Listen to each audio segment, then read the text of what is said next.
You ever feel like the world's falling apart one wedge of cheese at a time? From Gen Z not knowing how to use a plunger to TikTok turning Parmesan into protein bars, we're diving headfirst into the hilariously tragic state of modern society. And it's only getting weirder. Trust me, you don't want to miss the meat-locking madness at Walmart or the ghost theory that might ruin the Big Lebowski forever.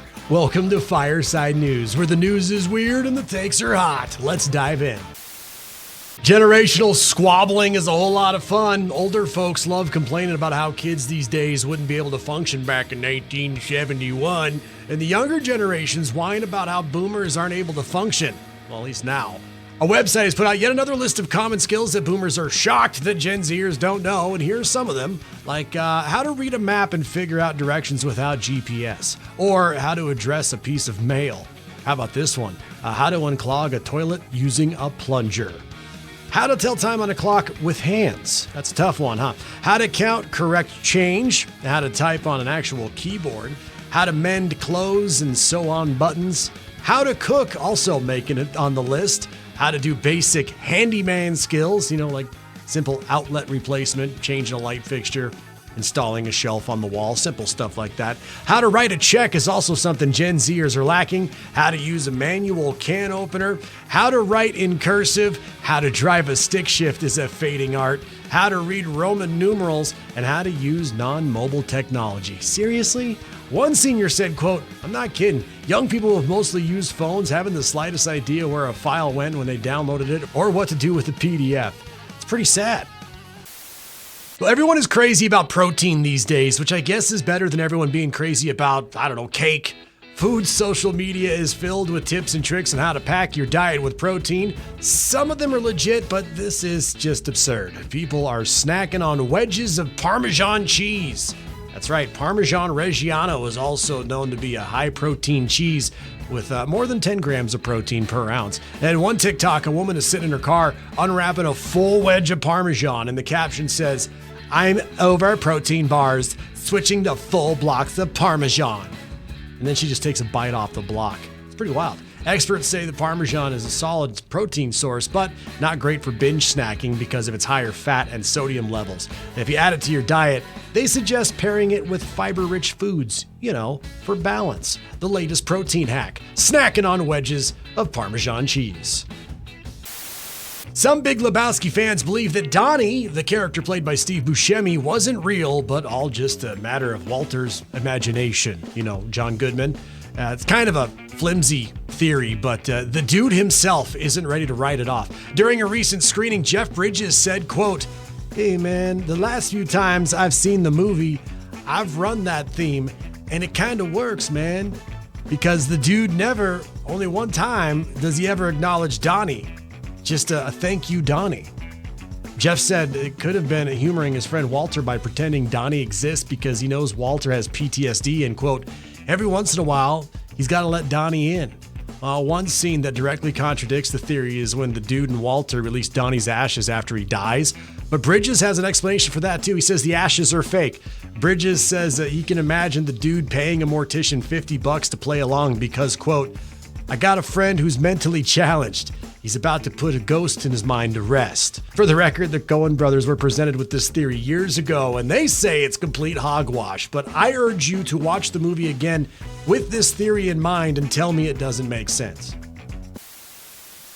Just when it seemed like stores might be shying away from locking everything up because, people are buying less, Walmart is locking up groceries. And no, not eggs yet.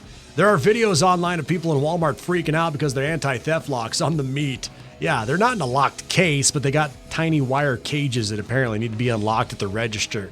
One video, someone says, "That's when you know it's bad, when they put miniature gates so you don't steal the meat." In another video, someone says, "You gotta be kidding me. Walmart now has steak locked up? It's come to this? Now it's getting bad."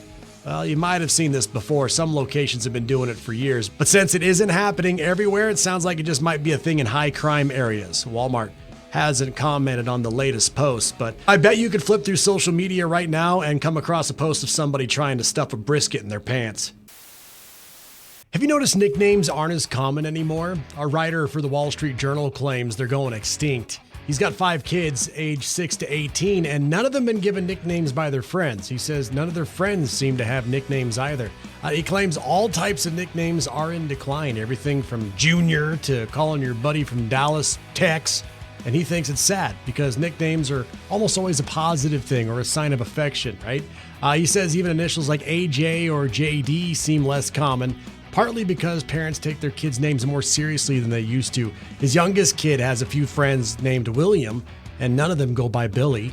Obviously, nicknames will never fully go extinct. Plenty of athletes and radio hosts still go by a nickname, but he thinks silly ones among friends are less common because they're more worried about offending people these days, right? Years ago, you may have called your heavyset friend Tiny as a joke, or you might be more worried about calling attention to their weight now, you know? Same goes for calling someone Red because they're a ginger and they have no soul. Well, as everyone knows, Pope Francis died recently of a stroke and irreversible heart failure following a long bout with double pneumonia. He'd actually fallen into a coma before he passed. He was 88. But here's something you may not have known. Before he was the Pope, Francis was a nightclub bouncer in Buenos Aires, Argentina. Yeah, he was a bouncer. They're talking Roadhouse featuring the Pope. He also once owned a Harley, but it's not clear if he ever rode the Harley. It was given to him by Harley in 2013, and he auctioned it off the following year. Pope Francis also vowed he would baptize aliens, like, you know, the outer space kind, if they ever came here and politely asked him for it. I got some news that doesn't suck for you with a few more good news stories making the rounds. A DoorDash driver's car broke down the other day in Deptford, New Jersey near Philly, so a cop stepped in and finished the delivery for him, and he said the reason why is he knew that, quote, nobody wants cold Chick-fil-A. Somebody give that guy a promotion. Also, footage from the Boston Marathon is going viral after a runner stopped right after the finish line to help another runner who fell. The guy who stopped is a Brazilian runner named Pedro Arrieta. He set a goal to finish in 2 hours and 40 minutes, and he would have gotten it too. He ended up finishing in just over 2 hours and 41 minutes, but said he had no regrets. And officials in Huntington, West Virginia rescued a raccoon that got stranded on the side of a building for several days. They finally went up to get it on Tuesday. It squirmed away from the guy who caught it and fell a couple of stories, but it scurried off, so apparently it's okay. I hope so. Damn trash panda. A bunch of people were watching from their offices and said the whole rescue was very dramatic. So there you go. Some news that doesn't suck. Have you ever had your mail so mixed up with your neighbors that you thought the mailman was drunk? A 33-year-old United States Postal Service worker named Caitlin Dye was arrested for DUI in Florida earlier this month while she was on duty. And she must have been blitzed, man. Witnesses called police and they say they saw a USPS truck driving the wrong way on a road while the driver was throwing plastic red Solo cups out of the vehicle. The truck was also swerving in the lane and making U-turns. Officers pulled Caitlin over and she, quote, appeared confused and disoriented, and she failed a sobriety test. The cops asked her if she'd been drinking, and she admitted that she'd been invited to a house party that was on her route, and when she went in, she drank a couple shots of vodka. She was taken to jail and charged with DUI, landing Caitlin the top spot as our dum-dum of the day. Did your spring cleaning involve you going through clutter in your house while thinking, why do I even have this crap? Well, people on social media are talking about things they're 100% brainwashed into believing we need. And here's some of the highlights. An endless stream of clothes and accessories to follow every trend, followed by expensive weddings, also expensive funerals, especially pricey coffins. Social media is another thing we've been tricked into thinking we need. A 12-step skincare routine, overpriced makeup and personal hygiene products, super white teeth. I mean, to the point where it looks unnatural. It looks like a cartoon character. Plastic surgery, also butt implants or butt lifts. A car is another one that we've been tricked into thinking we absolutely need, or a new car immediately after you paid off the current one. That's always the one that gets you. Or fabric softener. Or how about this one? The newest phone every year, no matter the price, is probably the most common answer. Some people do it to have the latest tech and features. Others do it as a status symbol. And some people noted that manufacturers push it too. A lot of things for babies, especially new things. If someone said babies don't need things, parents think they need things. And someone else added a lot of things for dogs. I get it, you love your dog, but just like babies, they're going to survive without all that junk, right? A gender reveal made the list, followed by a replacement. You can fix stuff. You don't always need to order another one, right? And to carry a water bottle around and drink water all day. That's another one that we've been tricked into thinking we need to do. Or how about gobs of toothpaste? You only need a pea-sized amount to really get the job done. Just a list of things that we've been brainwashed into believing that we absolutely need.